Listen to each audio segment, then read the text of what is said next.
Brenda is a very normal person. She looks like she would belong to the Highland Springs Junior Women's Club and, you know, and that type of thing. And yet Brenda has hidden in her own mind something that has bothered her for years. You want to tell me about that?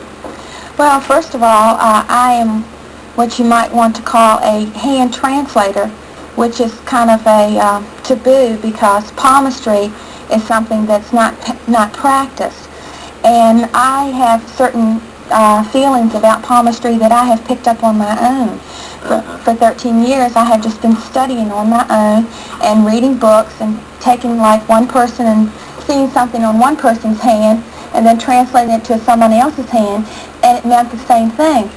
And of course, I see, you know, the roadside palm readers, and of course, I always felt that, you know, it was something bad to get into because palmistry is something that would be against, you know, the whole setup of things. It would kind of be a tumbling block. So I have just kind of gone out on my own and do lectures and talk to different people. When did, she is in effect, and she told me this on the telephone, and I think this is just a great line. She said, I am a psychic, and I have finally decided to come out of the closet. And so she, for years, has been hiding this fact. When did you first realize you had psychic powers? Well, after I got into the reading part of hand translation or handwriting analysis, after I would get with people for a length of time, I would start having these things that I hadn't read in any books. And I said, where's this coming from? And of course, my husband, he would say the same thing. He said, you never read that in any book. And your husband is an engineer. Yes, he's an electrical engineer. He graduated from BPI, and he's always kept me on the straight and narrow. He's always said, well, if it's not in any book and it's not proven, he said, what is it? And I would be sitting with someone, and he would be there in the same room with me while I was doing a reading, and he would say, where did you get that from? And of course he would say, you know, you didn't learn that from a book, so therefore you cannot go public with it. You have to keep the whole thing quiet. And so I've kind of just stayed in the closet, closed the door, and say, you don't feel that anymore. You don't feel that. Okay, well let's, but now you have decided to come out and admit to everyone. You've never met me before. We've talked on the telephone, but today, my hand is, well, I have a small hand, first of all. I'm one of those people who have very small hand, very small feet. But there's really nothing unusual about my hand. I can't tell anything about it except that that maybe I ought to, you know, pay more attention to manicure or do something. What can you tell me about myself from my hand? Okay, first of all, Al, everyone thinks that everyone has the same lines on the hand. And as I have noticed, people have different lines on their hands. And also, the hands do not have to match the body. Sometimes people will say, I have big hands that match a big body and so forth.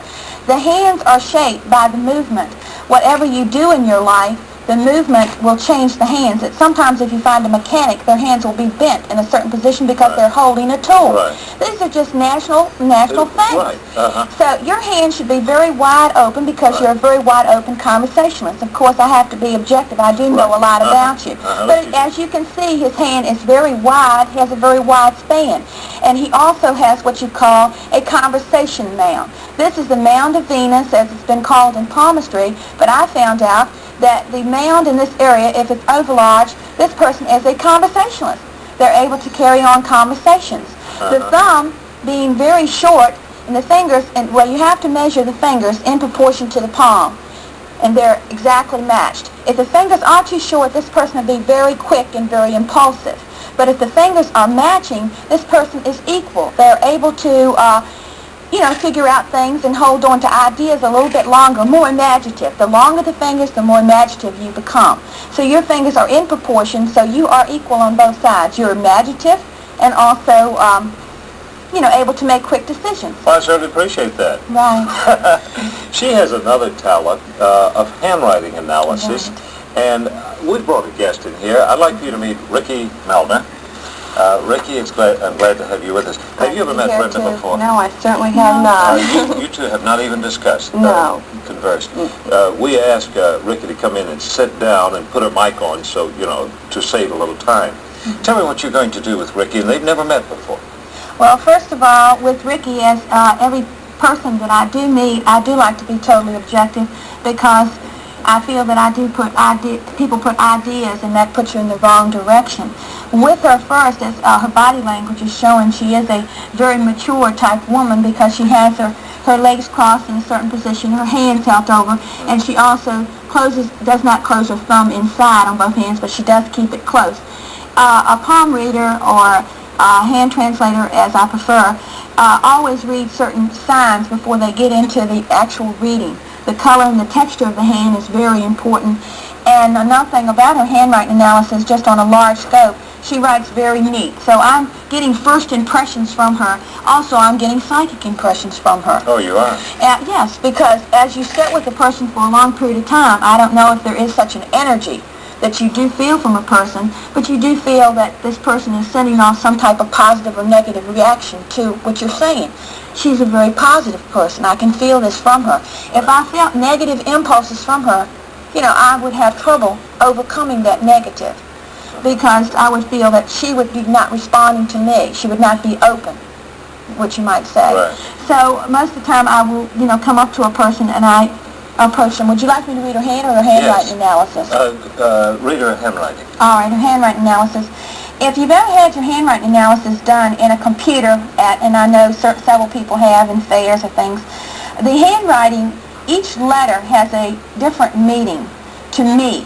They take each letter and they feed it into a machine, and they have a very general description of what each letter means. Right. They would say that the A meant that you were going on a faraway trip, and they tried to be into the fortune telling of it. But I have found that each letter has a certain personal meaning to me. What you would say that the A had a meaning where the person showed maternal instincts if the A was closed. If the A was open at the top, then the person would be career-minded type person. Brenda, let me interrupt you here. All right. You said once that if someone writes the letter E, right, it has special meaning for you. What is that special meaning? Okay, the capital letter E, I have been able to look at the capital letter E and tell what the person's house looks like. Everything that is in the house, the color schemes. Can you do this with Ricky? Yes, I can do it with her. All right. Now, we're going to put you to the test. Okay. Tell me what her living room looks like. Okay, first of all, let me do a little bit of concentration here. I'm doing a little bit of scoping out of the rest of the letters. Okay, she has a leaning E that leans a tiny bit to the left. So as you go into the door, she's going to have a left side. She can answer what it's to the left. Everything's to the left. Okay. She doesn't have too much creativity in the house. The E, what I'm saying is the E is not looped. So this is a person who's very well satisfied with the way she has everything arranged at this present time. Yes, you will see women who have a lot of creativity going where they're changing styles and patterns and things like that. They'll have different markings in the middle of the E. Don't look at the monitor. Okay, I'll try not to look at the monitor. We're showing inside her house. All right. Now, also, she has a loop to the back of the house, which is some type of odd type of parking arrangement that she has. It's she goes mostly into the back of the house. It's to the back to the side, actually. It goes like this, where you go in. Is that correct? No. I usually go in the front door. Okay. But we have an odd parking arrangement. We have a lot of cars that are always being shuffling around. Okay, this is what this is showing. Okay. Another thing here, the color scheme is very, it's into the dark hue type colors. It's in the purple and the brown type coloring. The very dark midnight blue with a little bit of brown. And white. All right. Would you come back? Oh, surely. I'd love to have you back from the BRADSHAW. Okay, thank you. Cindy? Okay. Gosh, that's so interesting. I've been over here looking at my hand to see whether I'm creative or not, and I'm afraid to find out the answer. We will hear some more from Brenda Bradshaw in the future, and also from Ricky Milner. She's going to be doing some sewing tips for us beginning Monday.